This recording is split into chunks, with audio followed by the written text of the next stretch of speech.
When art isn't enough, suicide, mental health, and emotional intelligence. Recently, I watched a video of a young woman sitting in her room surrounded by art, lights, and posters. Sorry, we're going to change the directions. Her room looked like a collage of dreams and inspirations, newspaper clippings taped to the ceiling, vines hanging down the wall, fairy lights glowing softly, and a large Wakanda Forever poster above her head. But what she shared broke my heart. She said she's tried to kill herself 3 times and that none of her siblings could help her. This isn't just about a sad moment in a YouTube video. It's about something deeper. The way so many young people today are struggling with mental health crises while using aesthetics and curated spaces as their only therapy, and it's not enough. When I saw her room, it reminded me of something I said in another reflection. The posters, albums, and images we put on our walls aren't just decorations. They're other people's forms of self-expression that we adopt as our own because we know how to express ourselves. Because we don't know how to express ourselves. Well, because before we know how to express ourselves, we rely on art to do this for us. That Wakanda Forever poster isn't random. It represents power, Black pride, belonging, and protection, all things she probably doesn't feel in her daily life. But what happens when art isn't enough? What happens when surrounding yourself with powerful images still doesn't silence the thoughts in your head that tell you there's no point in being here? This made me think of another recent situation involving Halle Bailey.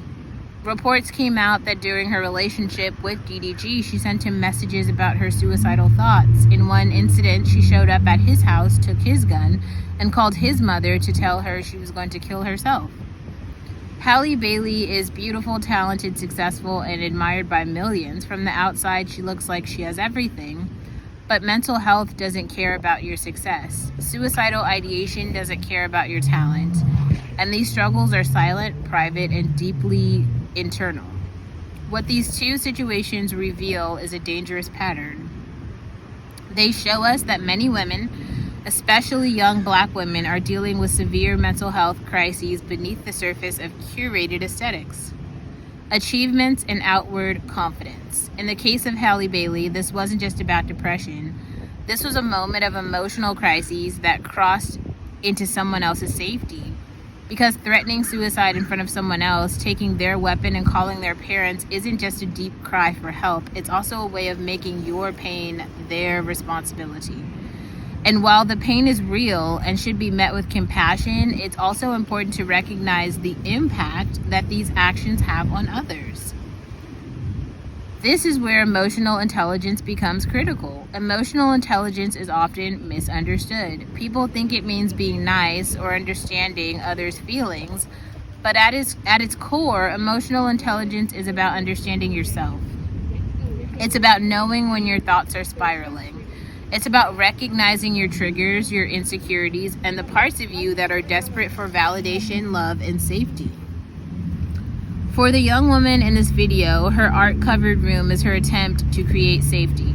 For Halle Bailey, her crisis moment was an attempt to make someone else see the depth of her pain. Neither of these are solutions, they are signals.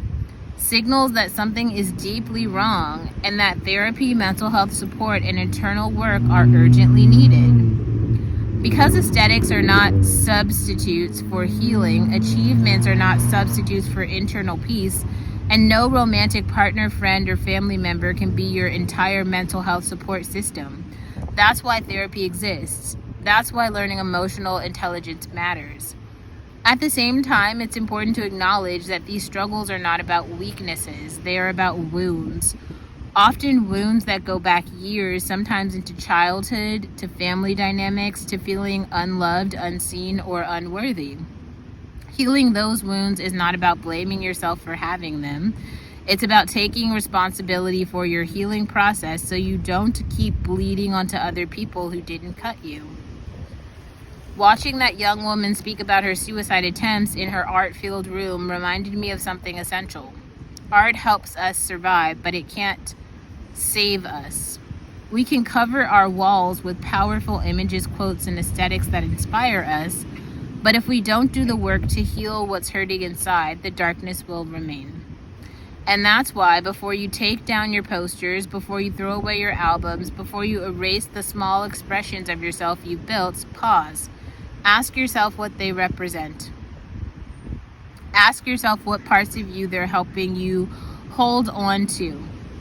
Then ask yourself what parts of you still need care, therapy, and healing that no poster or movie can provide. Most people will never do this work. They go through life using aesthetics to mask pain, using achievements to hide insecurity, and using relationships to bandage unhealed wounds. But if you want to live authentically, if you want to live at all, you have to do the work. You have to find your voice, not just through another person's art, but by learning how to understand and express your own truth. Because finding your voice is about more than aesthetics. It's about choosing to stay alive and to use it. Hello, my name is Olivia. Welcome to my channel. I like to sit around at coffee shops or at the beach and talk shit. I talk about women's issues, feminism, relationships, but mostly being a Black woman in America and how to survive that. Politically, I'm moderate, even though that seems hard for people to believe. I'm very conservative on issues like immigration, very liberal on other issues like feminism and abortion. Thanks for being here.